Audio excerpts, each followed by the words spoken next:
right, this is Rob Simons with John Lund. We're the founders of Coach.Win. We've both been facilitating. How long have you been facilitating, John?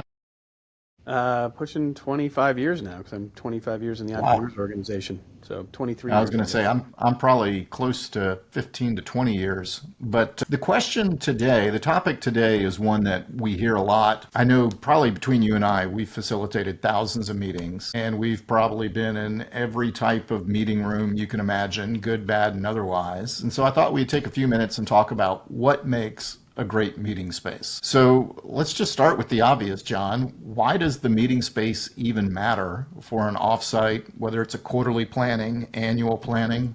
Why does it matter? Well, actually, one of the key things is the word you said is offsite. Like, first of all, it just needs to be offsite. Like, that's Yes. just a critical part because even a great room on site, the distractions as they walk out of the room are challenging. So I truly am a big believer in just being off site. And then the feeling of a room, the space in the room, the comfort, the tech, the access to, whether it's breakouts, all of that brings a vibe to the meeting. And the vibe can get really off, if I tell a quick story, I've had one where I'm the one holding the post-it notes, writing, because that was the size of the room. Yeah. Right. And, Yeah, and, I and just like, you just can't, it just, everyone sees the uncomfortability, and that's challenging. But that's just yeah, start. The first thing is the size of the room. I literally just came back from a 2 day offsite, and the meeting room, I guess basically the air conditioning for the hotel was above the meeting room, and it sounded like a giant foghorn. And it was running nonstop, constantly, 24/7. And everybody in the room, you could just tell it was uncomfortable. And it was just a subtle little thing. It'd probably be something really hard to catch beforehand.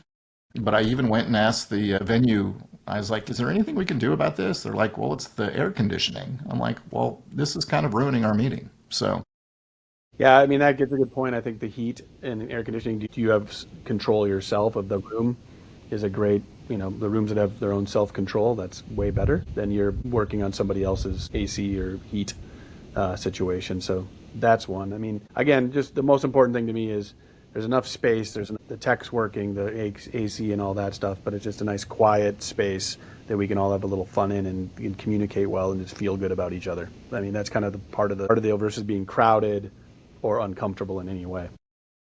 and so when you think about the size of the group and how it affects the room, what are some of the things that you think about for a small group, for a medium group, for a large group? What are some things that make it more effective?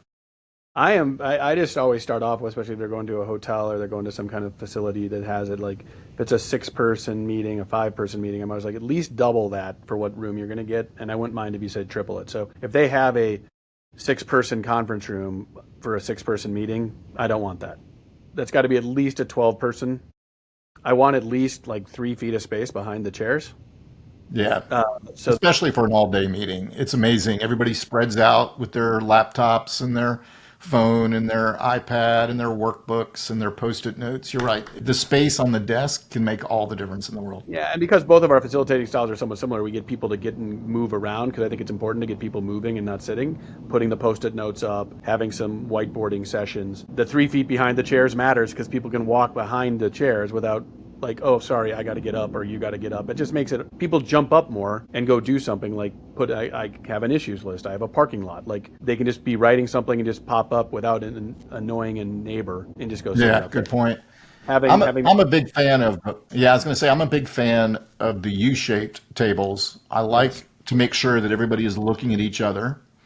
And ideally, as the facilitator, if I can walk in the middle of that U shape, there are just times when I can actually engage with somebody specific, whether it's just a subtle message that they're going too long, or I need to pick up some post it notes, or I need to just engage them. But to me, that's kind of the best setup for really large teams, like at the Coach.Win Learning Center in Omaha.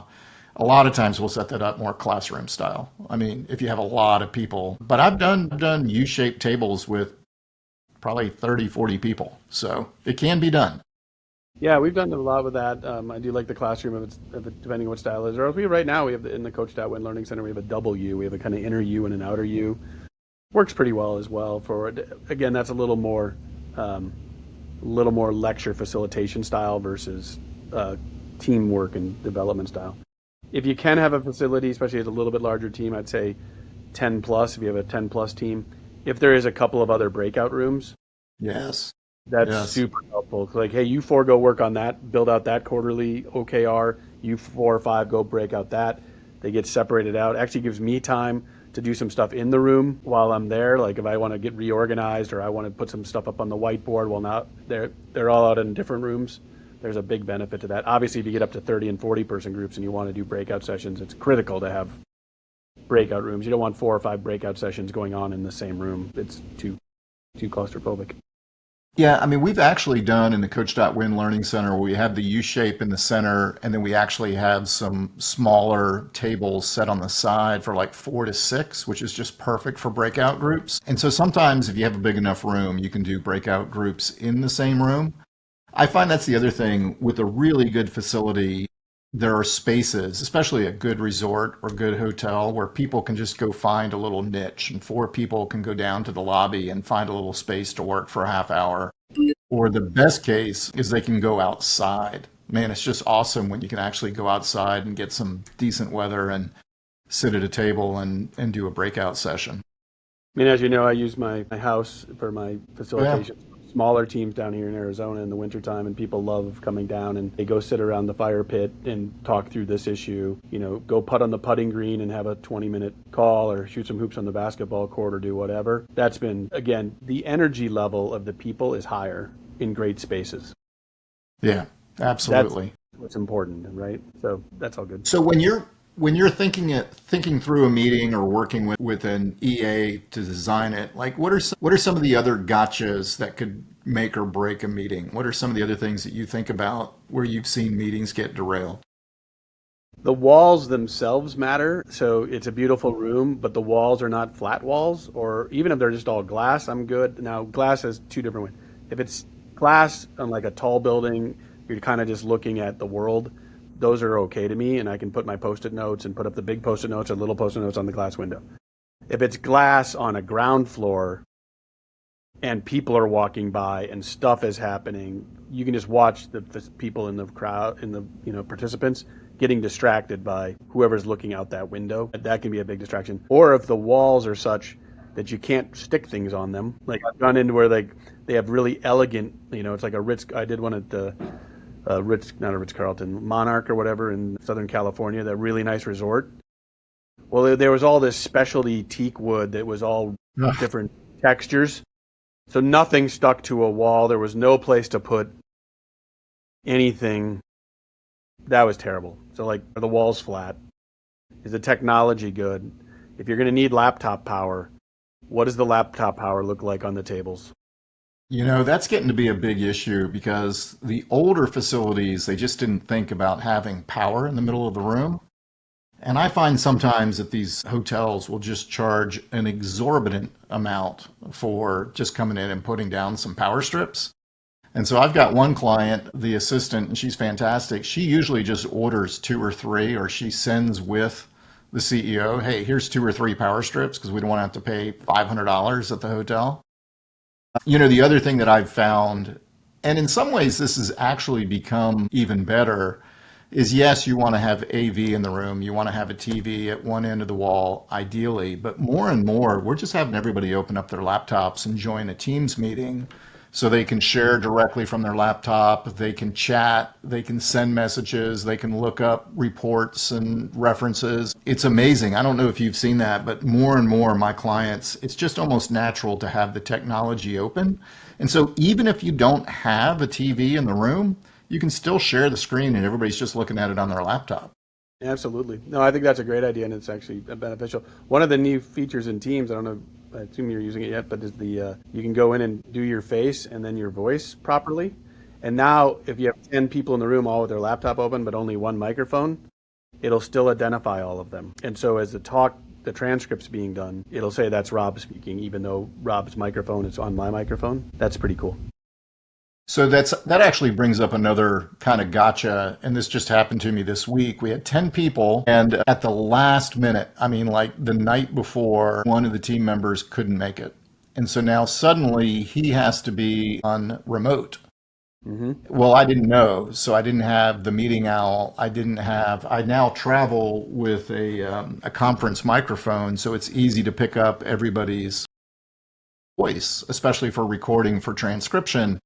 But I didn't have any of that because they didn't tell me until I got there that somebody was going to be remote. So that's probably another thing to think about. If by chance somebody's going to have to be remote at the last minute, whether it's illness, travel, or whatever, make sure that you've got the equipment to be able to set up for a remote meeting.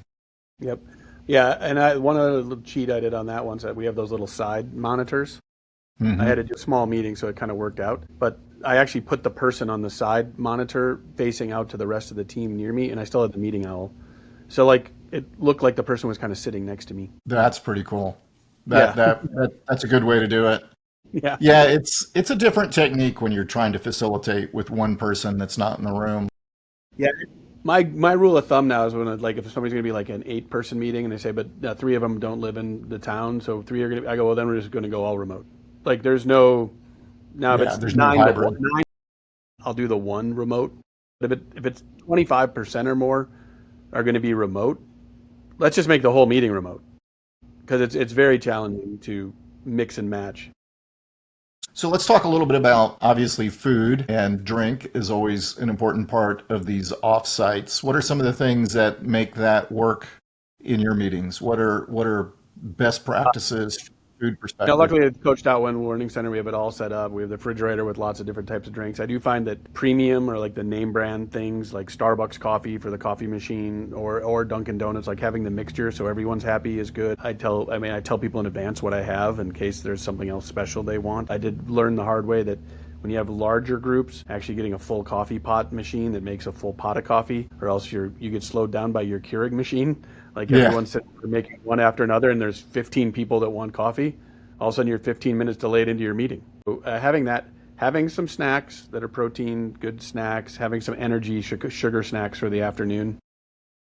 Those are good tips too, just in case you're getting into an 8 or 9 hour day and people need some jolt. And I do like some people like their Monster or energy drink, so I usually have some Red Bull or something like that handy in case somebody needs the jolt in the afternoon. And pre-order the food and set up the time where it's going to show up is huge. Don't take the Hey, time in the meeting to order the food. that's right. Huge mistake, huge red flag is when somebody says, "Oh, we're just going to do a group order on DoorDash or whatever it is." Always a big mistake. It's always a disaster at the last minute.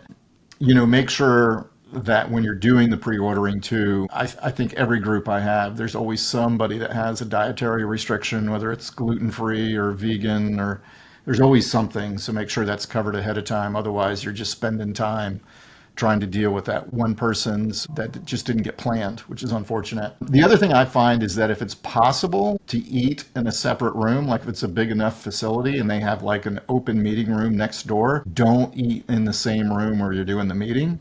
Even if you go Right. outside on a patio or something, it just mixes it up and never go off site. I've just never had success with saying, oh, we're just going to go down the road to a restaurant. There's always something that gets screwed up. Keep it bit simple that way, and it's up to the place or where you're doing it, and eventually the annuals. If it is going to be, I have found that people want to do a little happy hour at the end. Again, premium products, let them mingle and talk for another hour, 5 to 6, and then they can go off to dinner or do something like that. I think that there is some value in that if it makes sense for the type of meeting you're having. Yeah, I find that a lot of the magic in offsites actually happens in those little side conversations during happy hour or at dinner. We just went to the group I was with this week. We just did a baseball game. And it was really pretty impressive, just some of the conversations that were happening on the bus to the game or at the game. And so I do think there's a lot of value in thinking through what are the activities. So last question, anything else that gets overlooked that just kind of throws people off that you would warn people about?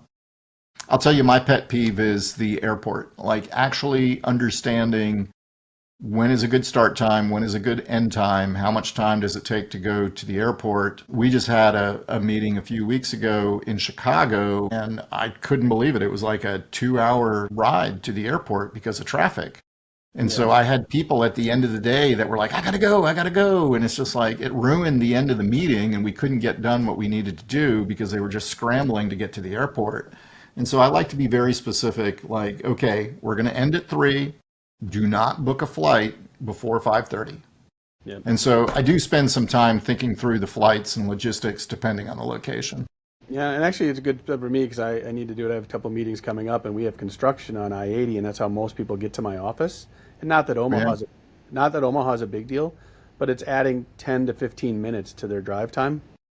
So I need to let everyone know, like, leave an extra 20 minutes early to get to the meeting, so it starts at 8 a.m. So actually paying attention to your surroundings that way, if there's any construction, because recently that started to happen to me because I took my 3-lane highway down to 1 lane for a stretch, and that causes problems in the morning. My only other, think through your people and where they're coming from as well, because sometimes I find the person that books it, on one end of town, but some of the other people are away in the other end of town, and it's just, it's different if some people have an hour and a half commute and other people have a 2-minute commute. Like, think through that. Let's make it in a centralized location where it's pretty equal for people. I can just tell some people, like, God, I spent an hour and a half in traffic getting here, and they're pissed. Yeah, good point. Well, awesome. I appreciate your time. Good topic. The meeting room is pretty critical. Super critical. All right.